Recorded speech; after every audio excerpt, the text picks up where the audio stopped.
Ooh, I'm live. Hello. This is me experiencing a new thing. Welcome. I'm going to give it a minute to see if anyone joins. Hey there, my friends. Stay tuned today. This is a live. It's a celebration. I'm doing it live because I'm celebrating. It's my birthday. It's my 10th birthday. Now I know. Some of you are looking at my face going, what did she lost her mind, right? But you'll see, stay tuned and you'll find out why I decided today's my 10th birthday. It's actually a big milestone for me. And it is my 10th birthday. It's my 10th alcohol-free birthday. You know, just like when we're born and we go through a whole year of life and then we turn one, well, that's why this is my 10th birthday.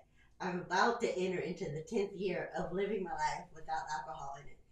10 years ago to that exact date, I woke up knowing that I was done with alcohol. It was no longer a part of my life. And for me, that was wild because it had been such a struggle for a very long time.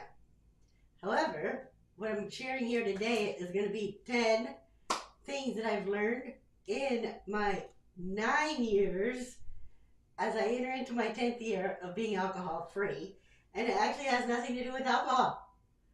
And so the wildest thing though for me is that once I woke up on this day in 2016, knowing I was completely done with alcohol, I have not craved it, not once since that time. And so this episode here, and this is going to be, I'm going to be putting this on Aging Flip, the podcast, as an episode too. I just decided to experiment with something new and use this new tool I have called Ecamm and go live and find out what happens. That's what I'm doing all about life now. At 68, I'm experimenting with things and finding out what happens.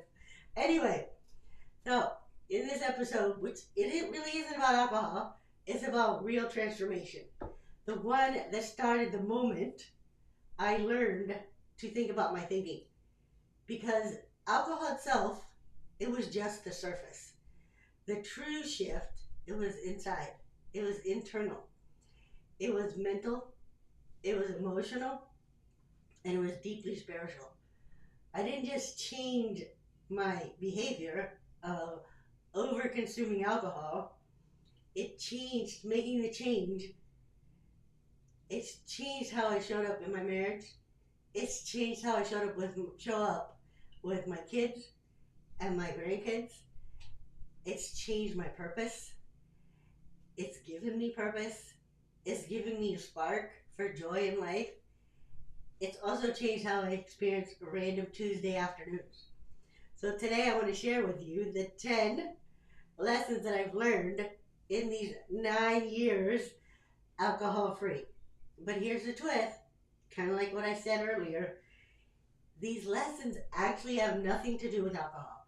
And they have everything to do with how your thoughts shape your life, especially as you're aging. So if you're like me, in your grandmotherhood years, or you hope to one day be a grandmother, stay tuned, keep listening, because this really matters. If you've ever thought, is this all there is? I feel stuck.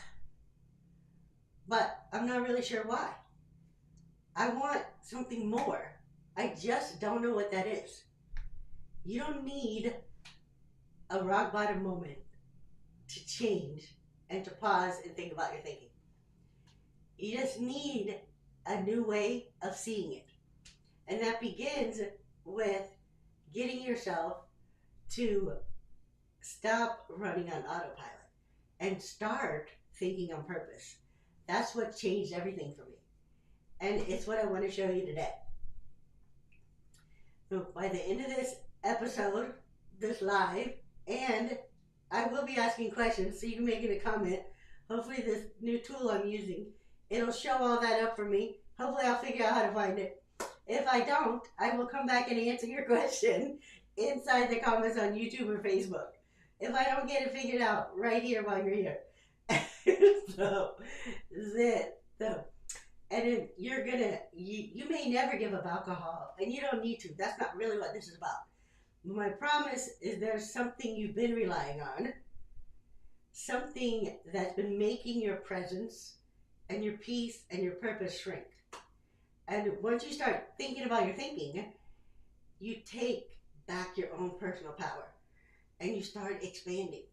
And you start expanding your capacity to experience new things and expanding your capacity to experience more awe, experience more wonder, experience more joy in, like I said, that random Tuesday, just walking into your pantry, right? You'll be amazed at it. It starts to feel like a magical vacation and as joyful as Christmas morning and as meaningful as the big milestones in your life. However, those kind of things start to happen for you every day. But what I'm going to do, I do have these lessons here on my iPad and in front of me on my computer because my ADHD brain, she likes to get distracted. So I do want to make sure that I get all the lessons that I had in here for you. So here's the truth. Presence beats planning for the next drink. The truth is, alcohol wasn't the real thief of my life. My autopilot thinking was. I was always looking for that next hit of dopamine. And it makes sense. I have ADHD. So my ADHD brain is always seeking that next hit of dopamine because she's kind of low on dopamine. But it wasn't the glass of the wine. It wasn't the alcohol in the glass or the scroll or the snack or someone's approval. That's really not where you get the true sustaining dopamine that enables you to experience true joy. You might not drink, but you might be missing your life in the exact same way I was, distracted, checking out, and stuck in autopilot. And when you start thinking about your thinking, you notice the invisible habits that are stealing your joy. You learn how to interrupt them. You come back to being present. And suddenly you're here, really here. And research does show the presence of your phone alone lowers your IQ. Who knew? It's called a brain drain. Because your brain is busy trying to pay attention to that distraction. Because it knows there's actually a dopamine hit on there somewhere, right? So it knows there's other things happening there. And when you're having a conversation with someone and you have it set there, it's distracting you. Your brain is half distracted there. But mindfulness, aka known as thinking about your thinking, strengthens your brain's ability to stay focused and in control.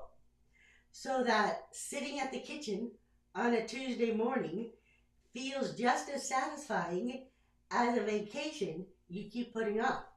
That's the kind of life you want to be having, isn't it? The second lesson is I've learned to let people be themselves. I used to think my husband, aka Duncan, or the hubby, was the problem. But what I was really fighting was the unspoken manual in my head. I was carrying around this standard operating procedure that husbands should be like inside this manual, this invisible manual to him. He didn't even know about it, by the way. He found out about it after the fact. Some operating procedure, SOP, that I had in this manual. And it's all the shoulds that my spouse in my head was talking to me about. And he couldn't read my mind, right? And so what I learned is letting him be the most Duncan he can be is the best thing that I've ever done in my relationship. I used to find myself mad, sad, frustrating, and forgetting why I chose him in the first place. And it was using that silent manual. And when you're using that silent manual, you actually forget what you fell in love with. And when you think about your thinking, you notice the stories you've been writing for them and you get to drop the manual. You start managing your own mind, and you start connecting with them again because you let them be the best version of them that they are, and you stay out of trying to fix them. And research has shown that emotional safety and autonomy shows that true intimacy actually grows when we release the control and see others clearly as exactly who they are and not through our own expectations. You know, that invisible manual we carry around, like husband should, daughter should, son should, kids should, all of those kind of things. Those are those invisible manuals I'm talking about. So when you drop that manual, then a regular Friday night on the couch, no fireworks, no fancy dinner, it starts to feel as warm as the night you said I do. That's kind of what you're craving in your relationships, right? So that was lesson 2. Let the person be themselves. Lesson 3 is life expands when you're not shrinking it. For years, I said no to life. Not because I didn't want more, but because I didn't believe I could handle it. Your beliefs may be shrinking your world without you even realizing it. When you actually pause and question the thought you have, you actually get yourself to wonder if that's true or not. And you really start questioning things, and you start wonder if I'm ready for more. Instead of, why can't I do this? It's more like, wait, what if that's not true? What if this is the exact right moment for me to do this? And your brain, when you start sending your brain those kinds of messages, it starts to grow into feeling like experimenting with new things is safe. And your brain itself is designed to keep you safe. And it does that by avoiding pain. It's also designed to seek out pleasure. And if it thinks something is unsafe, it's not going to let you grow. But when you pause, question your thoughts, and think about them, and get curious about them, and be in the state of awe and wonder, kind of like your kids are when they're first born, and your grandbabies, when you get to watch them do all that again, it's really that kind of stuff that is showing that the adult brain can form new pathways at any age, especially when you expose yourself to some new beliefs, to new novelties, and new adventures on purpose with intention. So when you start to do that, then walking into a bookstore or a coffee shop on a random Monday morning feels like as expansive as going on a European vacation. Trust me, I know. I'm a retired flight attendant. I know about those European vacations. And it really does start to feel like that. And so your everyday brings wonder and joy in your everyday moments of life. That's what you would like to have, isn't it? So, lesson 4, you are not a problem to fix. I used to walk through life thinking that I was like a broken appliance. I used to thought of myself as something that I need to fix, something that need to get polished, or something that need to be hidden because it had a little crack in it. And when you think and believe your inner critic is helping you to improve, it's really actually keeping you small. And when you start to think about your thinking, and you start to question those inner critical thoughts, and you let go of believing you're a problem to fix, that voice of judgment begins to get really, really soft and quieter. Now, the truth is, because of your brain's design, judgment will still be there. You will still judge things. You will still compare yourself to others. However, the skill of thinking about your thinking on purpose enables you to pause that and distract. Doesn't mean you have to go down the path and listen to it. And evidence does show, and science has shown, that self-confidence increases resilience. It increases motivation. It increases even physical health. It activates the brain's caregiving system inside of us instead of a threat response. So even brushing your teeth at night instead of replaying the day, like while you're brushing your teeth at night, right? You're replaying all the regret in your day. You start to look at yourself in the mirror and love that reflection and that person you see back at you. And it feels like you're standing there brushing your teeth and you're seeing your reflection, and it's like you're tucking in your loved young one, your grandbabies at night, and that person you're so proud of. And you get to experience that peace and awe and wonder for your own self on an everyday, nightly brushing your teeth basis. That's what you'd love to have, right? And so that was lesson number 4. 5, agency changes everything. The truth is, I spent too many years outsourcing my peace to people, seasons, and circumstances, not realizing I had a pin the whole time. You may not feel stuck, but if you're waiting for someone else to make the first move, you've forgotten your own personal power. When you think about your thinking and you see your role in every room that you walk into, and that is really a realization of change that's happening within inside you, and that changes everything. You show up different when you walk into that room, and you give yourself your own permission slips. And this evidence, scientific evidence, does show people with internal locus of control report higher levels of happiness, stronger relationships, and more success over time. So, like, getting your oil changed on a random Thursday feels like you're in the driver's seat of your life again. Because you are. Because you're taking control of the circumstance. And you don't feel like you're being taken advantage of while your oil's getting changed. Because you're going to show up and enter that place stronger. It's going to be seen in your body language and your facial expression. And that's the kind of agency you want reclaiming in your life as you're aging, right? Number 6, all right, investing in yourself creates a new future. I used to think spending money on myself was selfish until I realized staying stuck was more expensive. I'm pausing there a second for you to actually think about that. My staying stuck was more expensive because I spent a lot of money on things like alcohol. I spent a lot of money on having to get the next designer bag. I spent a lot of money on needing the next designer shirt.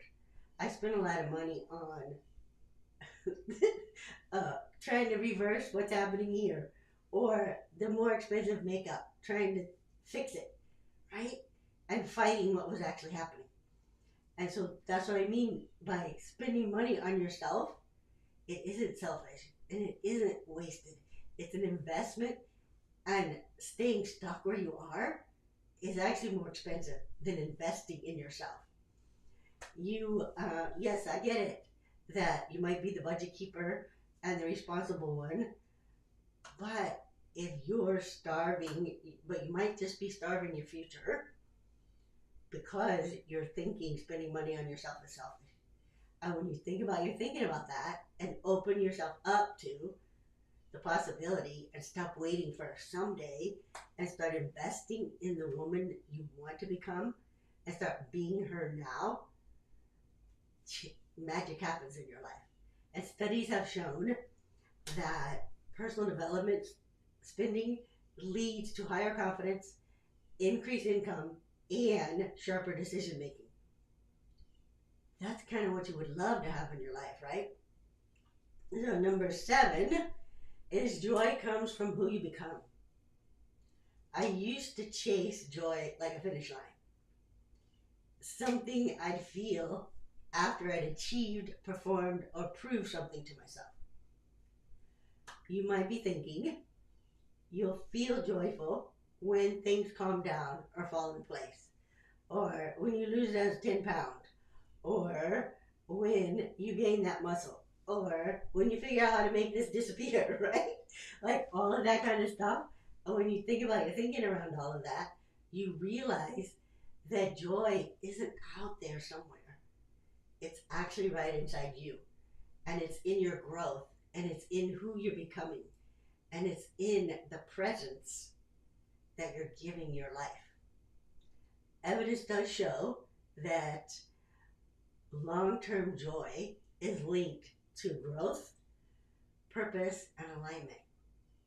It also shows that those things, growth, purpose, and alignment with what matters most to you, they actually add more thriving years to your life than what you consume and how you physically move. Who knew, right? And so the folding the laundry on Saturday can start to feel like you're trending in your life with love, because you're not just checking off the box. You're really doing it on purpose because you want to. You're thinking about your thinking, and instead of thinking I have to, it's like I get to. There's a shift in that. It brings real joy in your life. Lesson number 8. I gotta get my fingers right if you're watching it.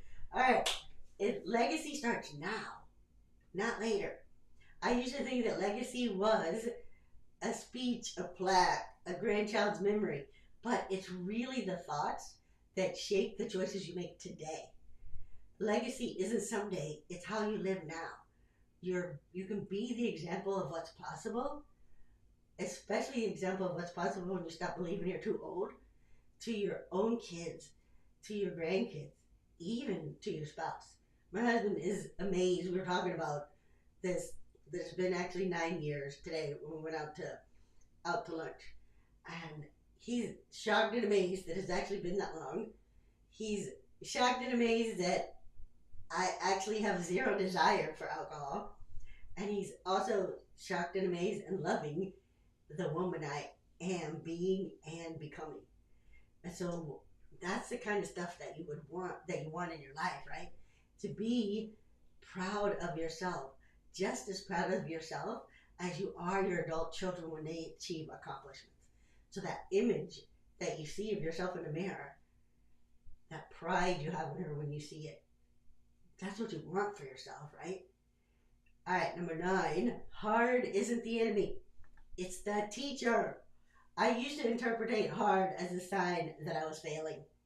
Now I know it's actually an invitation to grow. Just because it's hard doesn't mean I shouldn't be doing it. You might think it should feel easier.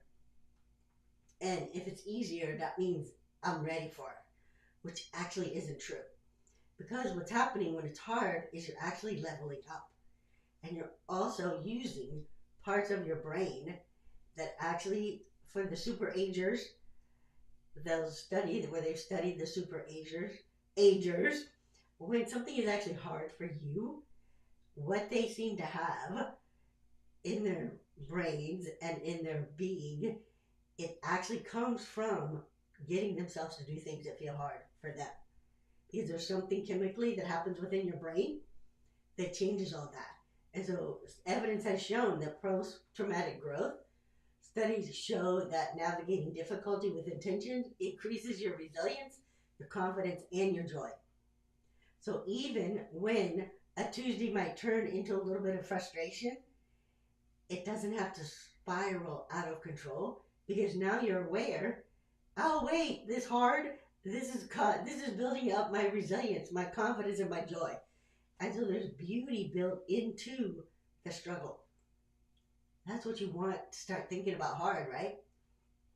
And then number 10, it's never too late to imagine being 108. And that's actually what I imagine I'll be thriving until I'm 108 now. That truly is what I believe. Alcohol once convinced me that I was too old, that it was too late, I was too stuck. And I believed it until I didn't. And if you believe the best is already behind you, it's already passed you by, I say it's time to call its bluff. That's really not true. When you think about your thinking, you start to realize that 50, 60, 70 is just the first page of a new chapter, not the epilogue, not the ending. Evidence does show that positive beliefs about aging increase your lifespan, your vitality, and even your memory. the brain will actually go where your belief leads it. That's kind of what you'd like to have in your life, right? Those are the 10 things that I have for you. And I'll put the recap of them in the show notes here for you. So these lessons that I've learned over these, finishing my 9 years and I enter into my 10th year alcohol free, it's not about the sobriety. It's not about the perfection, but it's about what's happening when you lead your own mind. When you learn to train your brain instead of let it run wild, like a toddler in your head, right? And that's what's changed my life. And I believe it can change yours too. If you're feeling stuck, uncertain, or like something inside has shifted inside you, but you're not actually sure what it is, I would love to invite you to take one simple step. Fill out a confidence boarding pass form, which is at the bottom here. And notice, this is confidence boarding pass because, yes, I'm a retired flight attendant, and I can help you find that closest exit out of these unhelpful beliefs about aging or anything that you want to do in your life. And the form itself is just a short reflection. It's not a commitment, but it might be the moment that changes everything for you. If, while you're filling out the form, it feels aligned, you do get an option on the form to book a 30 minutes clarity conversation with me. It's a safe place because it's not too late for you. And you're not too much. And you are at the just right time to change what's going on in your life if you want to. And that's what I have for you today on my birthday celebration live. Let me see if I see any comments, anything that's happening. I don't, but could be. I don't know where to find them here on this new tool I'm using. I'm figuring that out. Have an awesome rest of your day. I'm excited to be here for you, loving discovering what this 10th year is going to bring for me. Have an awesome rest of your day.